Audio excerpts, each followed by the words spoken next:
Veterinary medicine is a messy business, both physically and emotionally. Vetsplaining is one veterinarian's attempt to explain and understand her own profession a little better.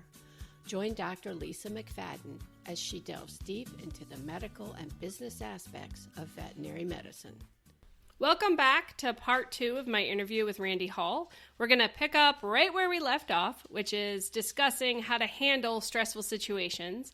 And the best way to deal with most things is practice, practice, practice. I was just thinking, at least I and a lot of veterinarians like, terminology, and we like having a name for something so that it sounds more attainable, but also more important. So I'm wondering if I could start calling them like culture emergency drills, So you do emergency CPR drills, but in this instance, because I think sometimes people get scared or feel uncomfortable when they have to talk about emotions or they have to talk about anything non-medical related. Yeah. But adding the word emergency, just like when you add the word storm to any disease, sounds more important. Right. And you could call it lots of things. You could call it, interpersonal conflict emergency or stop the drama drill or I like that one. Yeah. Any of those things. Yeah. We have a course on Aspire that we actually call Stop the Drama, because it really is about let's get the conflict out of our hospital. We can't provide our best level of service or care or any of that, much less create an engaged team if there's a ton of conflict in our practice. And in most practices, there are. Self-admittedly. So you're exactly right. Those sorts of things, making time to practice. We've helped hospitals use huddles at the beginning of each shift or at least once in the morning, right? Or maybe it's 5 minutes.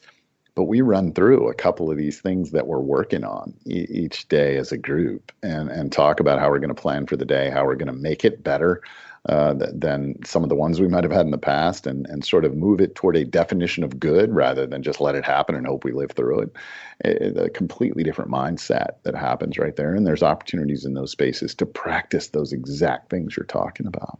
I'm so excited for our staff meeting on Friday. I think it's going to be great. I can't wait to hear about it. Yeah, the hardest thing will be me not talking a lot. So I'm working on my listening skills. So the best thing people can do to evolve their listening skills is evolve their questioning skills. Because when we are talking, if we're asking a question, hey, tell me more about that, or give me some more thoughts on that, or what do you think about this, or what else would you guys say about this, or think is important for us to talk about here? I'm still talking, but I'm talking with the intention to get other people involved, which now allows me to listen to the answer. And people start to think, don't talk. Wrong thing. We can't ever teach our brain not to do something. It can't unlearn. It can't unsee. It can't unthink. None of those things happen. We can't put thoughts back. So we teach our brains to do something different. So I'm not going to try not to talk. I'm going to try to ask better questions that allow me to listen. That is a shift that we can absolutely make. I like that. So reframing the construct. So you said, I think working toward a positive state, if I use the correct phrasing. No, that's right. Our brain can move toward things very well. It only moves away from things in short, unsustainable bursts. So running from the tiger, as soon as the tiger stops chasing us, we will stop running. We're not just going to keep running because running's fun now. It doesn't work that way. And so when we use authority or punishment or any of those things to try to get behavior change to happen in our practice, that's what we do. If you show up late again tomorrow, you're fired. Well, great. They're going to be on time tomorrow. They haven't sustainably changed their behavior. They're just running from the tiger for a few minutes. As soon as you stop being a tiger, they'll stop running. And so we've created an unsustainable way to change behavior, but we feel really good about it because they were on time tomorrow. Well, that's what they needed. I clearly made the right leadership choice right there. No, you didn't. You scared somebody into doing the right thing for a few minutes and maybe a week. Maybe 2, you did not create a sustainable change in any human, right? And yet we'll pat ourselves on the back for it. They just needed, a stronger push, or they just needed me to light a fire, or that team just needed to get some urgency around this situation. And it's all incorrect. But we measure our leadership based on, did it create action, not did it change the outcome? And so it may have short-term changed the outcome. It didn't increase engagement and also change the outcome. And that's the only reason leadership's really necessary, is because groups of people need to be fully engaged to be at their best. So that goes to another question I had. When we met at the Petwell Summit, you had mentioned something briefly about write-ups and how you thought Yeah. write-ups were. I think you had started talking about write-ups, and then I don't know if it was like an aside or. But I remember you saying that, initially write-ups seem scary, but then eventually it's like a rite of passage. Well, right. So we see a lot of people in the veterinary profession espousing things like if somebody's late, you write them up. And if you can write them up 3 times, then they're suspended or they're fired. And the whole thing is punitive.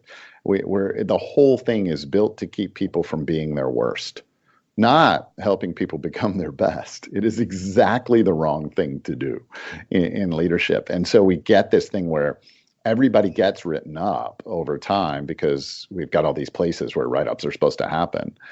Nobody really gets fired because you can walk in any veterinary hospital, and if people are decent at their job and they've been late 3 times, they're still there, right? They didn't get suspended. They didn't get fired. They just got written up. So now what happens is eventually the writing up thing has none of the impact we intended it to have in the first place because everybody gets written up. It's like, yeah, have you been written up this week? Yeah, I got written up this week. It's just a thing that happens. Did you get yelled at? Did you get sent to the principal's office? Well, the first time you go, it has some impact. The 12th time you're there, it's like, it's just what we do. We come in, we show up a little late, we get yelled at, we get written up, we get to work. It's just our culture and so the whole purpose of the write-ups is gone because we intended to change behavior with them. And we've built this disengaged, stressful, compliant environment where if you don't, do better than your worst, you will be in trouble. Where the opportunity in any group of people is for us to decide what our best looks like and work toward that. And so the coaching conversation is like, hey, you're a little late today. Talk to me about how showing up at your best, ready for your shift looks.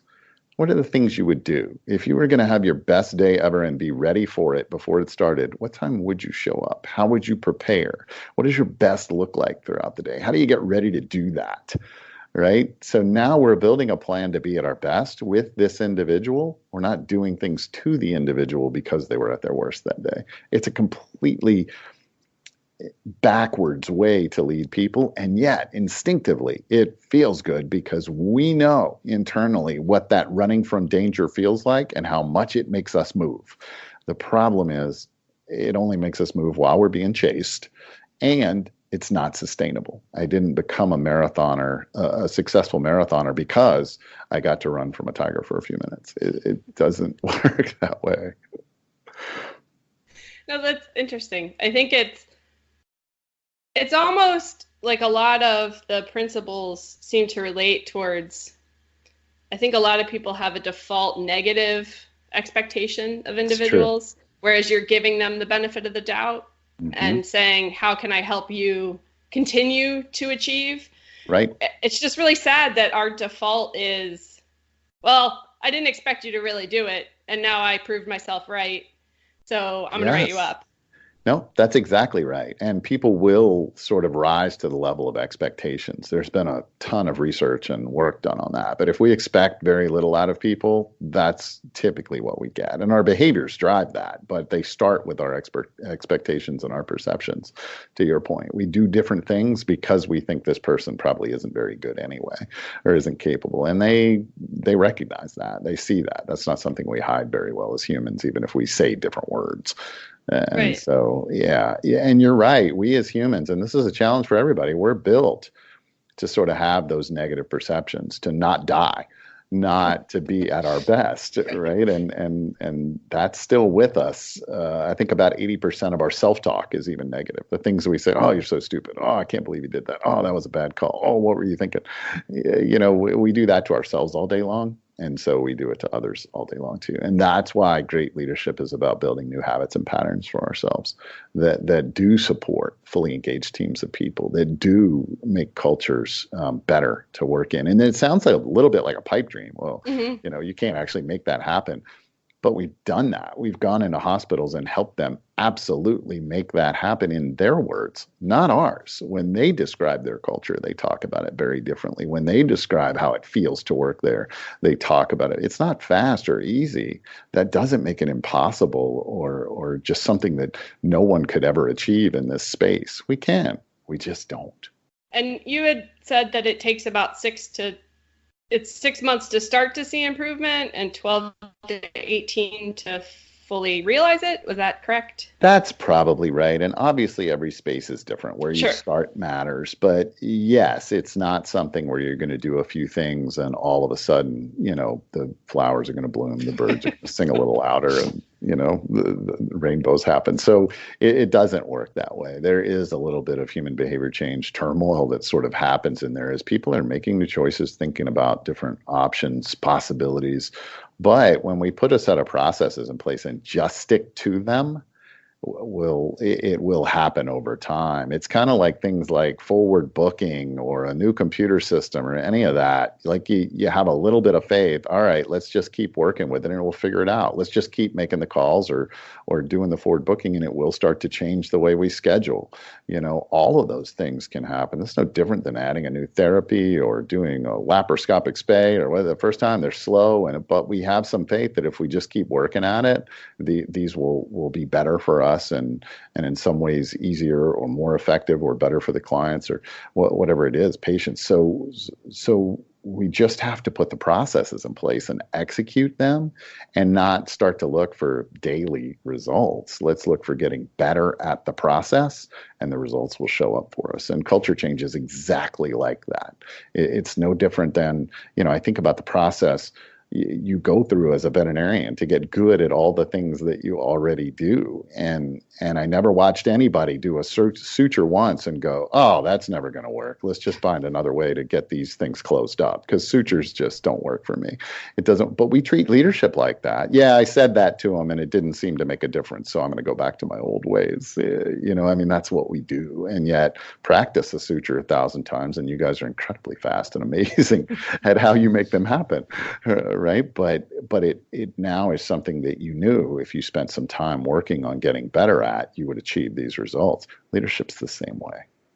So do you find when you go into the practices, and I'm sure you've heard from hospitals that have started using Aspire, it sounds to me like one of the patterns is the leadership team really needs to accept their role and almost be humbled.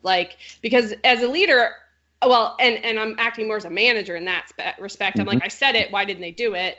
Right. I did this protocol. Why didn't anyone follow it? And I'm always replacing the blame, which is the same thing I get frustrated by staff doing when people don't take ownership. So is there like this light bulb moment when leaders are like, I have to change?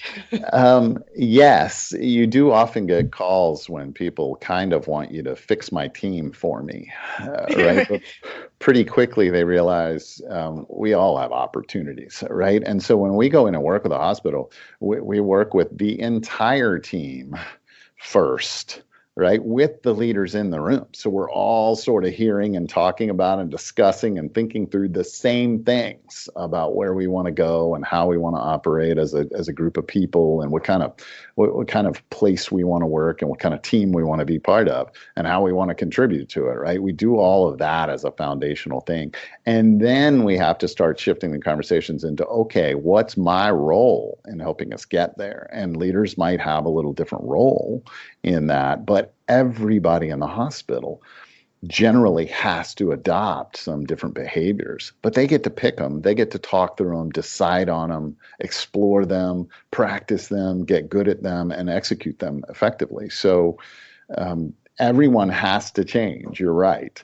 That's why this is hard, because it's full of human behavior change. But human behavior change happens all the time. And done well, it can happen pretty comfortably and without a whole lot of angst. We all make lots of changes as humans in our lives, and not all of them are met with huge amounts of resistance. And so but the ones that aren't are the ones we picked, and the ones we decided on, and the ones we wanted to move toward. And that's what we do in terms of culture change. So you're not forcing a bunch of people to be different.